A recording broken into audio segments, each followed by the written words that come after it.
Hi, Caleb with Brownells here, back with Adam from Spiritus Systems, and we've gone over how to set up the base system for your plate carrier and your chest rig. Now let's go over some of the accessories you can attach to it. Yeah, I mean there's a lot, obviously, and they're not all here. We've just kind of taken a sampling of some of them just to give you an idea of the realm of the possible. The chest rig and the plate carrier share some of the same features that make some of the accessories kind of cross-pollinate well between the systems. As you can see on this plate carrier over here, there is actually a Mark V chassis just buckled into the front, and that's the same as this chest rig that I have in front of me. So you can see that this one part just works really well on either one. Right. Some other things that work really well are MOLLE pouches. This is our small GP pouch. We also have a medium GP, which is a little bit larger, that can fit on, say the MOLLE cummerbund if you have a plate carrier. Sack pouches, they work on both plate carriers or chest rigs. Any of our chest rigs can accept it. Any of our plate carrier bags can accept it as well. And that just hangs hangs below, kind of in that sub-abdominal area. Okay. So that just basically sandwiches between the Velcro on the bottom of your chest rig or plate carrier and just hangs down. Yep, absolutely. So there's actually a couple of ways you can wear it. I'm glad you brought that up. You can actually slap it on the front, like you were saying, on the front of the plate carrier, and then sandwich it in between your placard, whether it's a Mark V or a Mark IV, or you can actually wear it inside of the plate bag too. Okay. So there's Velcro that you use to after you slide the plate in to secure the plate in place. You can actually use that inside of the plate bag. It just really depends on how how you're wearing your kit. For me, I like to put it inside the plate bag. That way it's not ever getting pulled off if I'm taking things off or something like that. But if you want it to be removable, sometimes people will carry specialized equipment in there, breaching equipment or something like that, where they need to store it a certain way, so they'll keep it separate, and they can just slap it on when they need it and then put it back when they don't. So there's just a couple different ways you can wear it.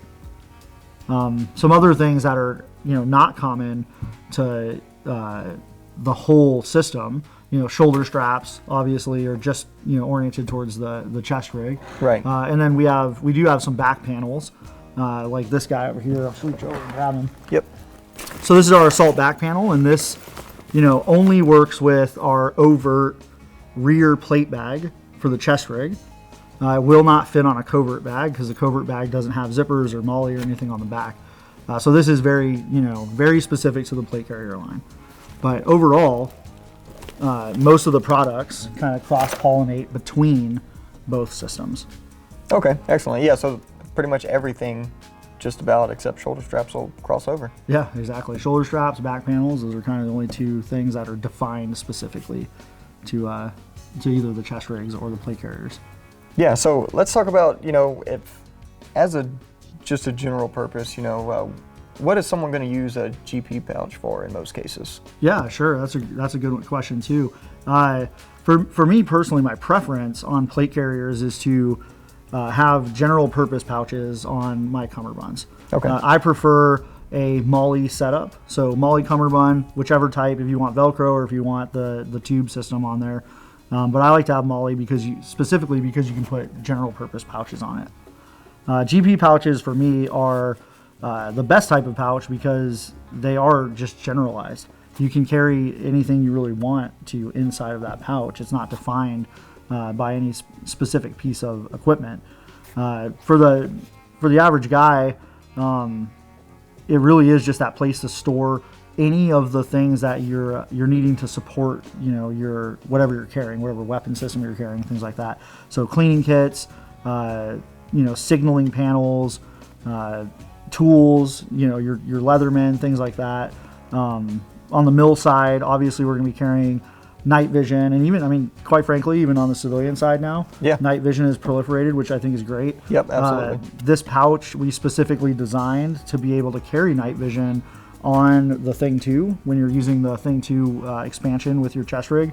We wanted a way for a guy to be able to put his nods in there and carry that because we, kind of subscribe to having your night vision on you at all times since it's a critical piece of your equipment. So that's what you're gonna carry in a GP pouch, and we do offer a couple different sizes. I think you guys are, you have these two sizes here. This is the small, this one's the medium. So it's a little bit, this one's a little bit wider. This takes up 4 columns of MOLLE on your cummerbund. This one takes up 3. Okay. So you can tell it's just a little bit wider, a little bit bigger.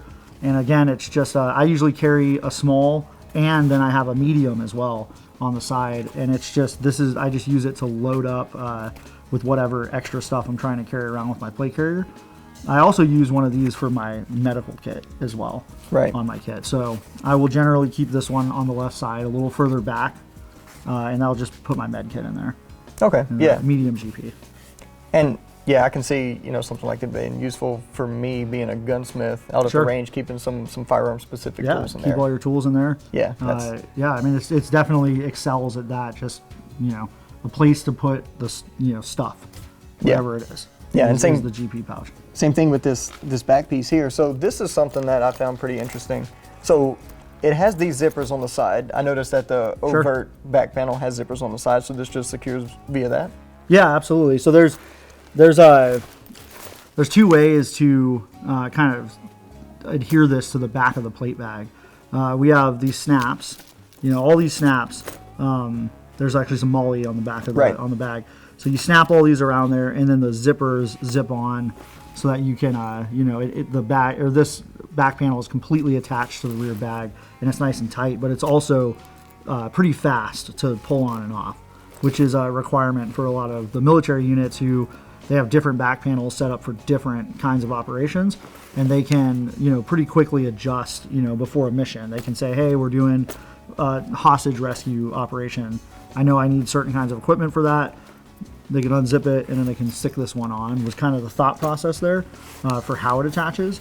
Because, we could make it with just MOLLE. We could have put MOLLE on the entire back of the bag, and then you could just MOLLE it on, but that takes too much time. Right. A unique feature about this bag is that it has actually 2 zippers on the side. So you can zip this one on, which would leave you this, it sort of widens the bag, right? If you imagine this is attached to the plate bag, and this one's loose, then you have, it kind of opens up. And our assault panel, this is our assault panel, is actually, it's a pack as well. Okay. So this whole inside is just usable space. Oh, awesome. So you can just, stick whatever you need in there. Tools, cutting tools for breaching, things like that. Me personally, I like the space for like a hydration bladder.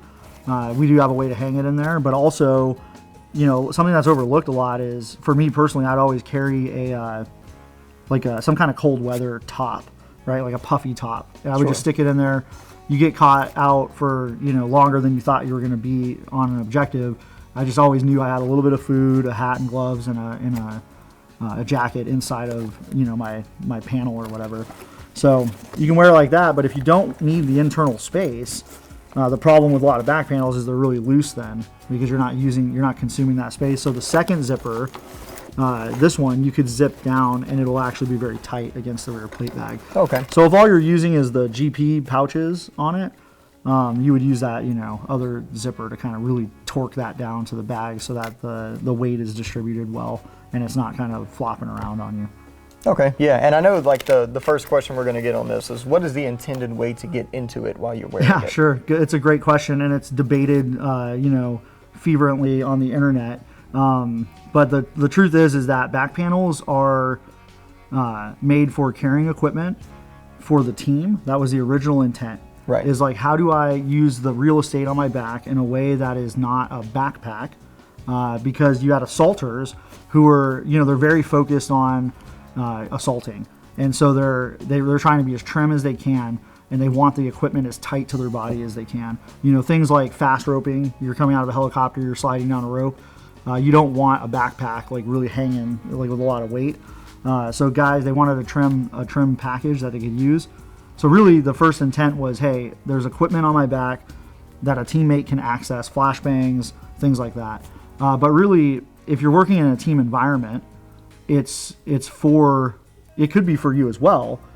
It could be for the team. There's no one really defining these things. It's defined by you. Right. I would say that where it does not work at all, the back panel breaks down, is any equipment that you would need to access while you're still in the fight but access it by yourself. Yeah. So if you're a it's- medic, not a good plan to put medical equipment in your back panel. Right. Right. Unless it's extra medical. It's just like, a little bit of extra resources that you want to carry that, you probably wouldn't need, but maybe you just have extras.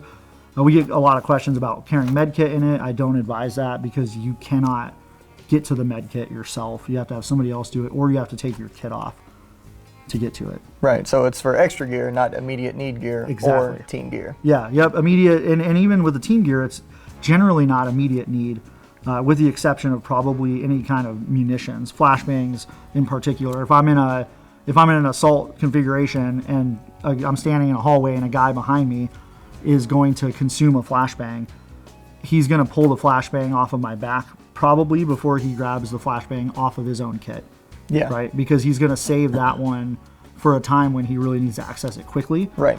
He's going to use what's available on my back panel. So you'll see if you look at a lot of images from the last 20 years of the global war on terror, a lot of back panel configurations have flashbangs all across the top. And that's just for ease of grabbing. Guys, you consume a lot of flashbangs on an assault, so that's one way to carry that stuff.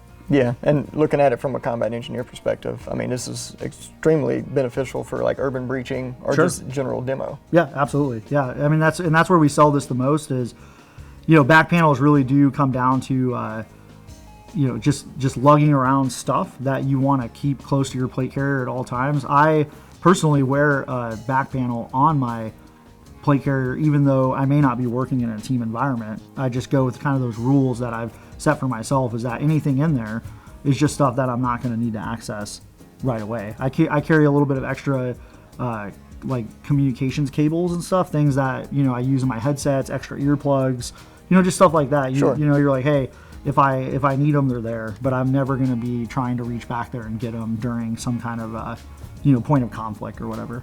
Yeah, so Adam, I think we have a really good understanding of all the accessories now. Sure. So I appreciate you coming out. Yeah, thanks for having me. And if y'all have any questions or comments, feel free to post them down below, and we'll see you on the next one.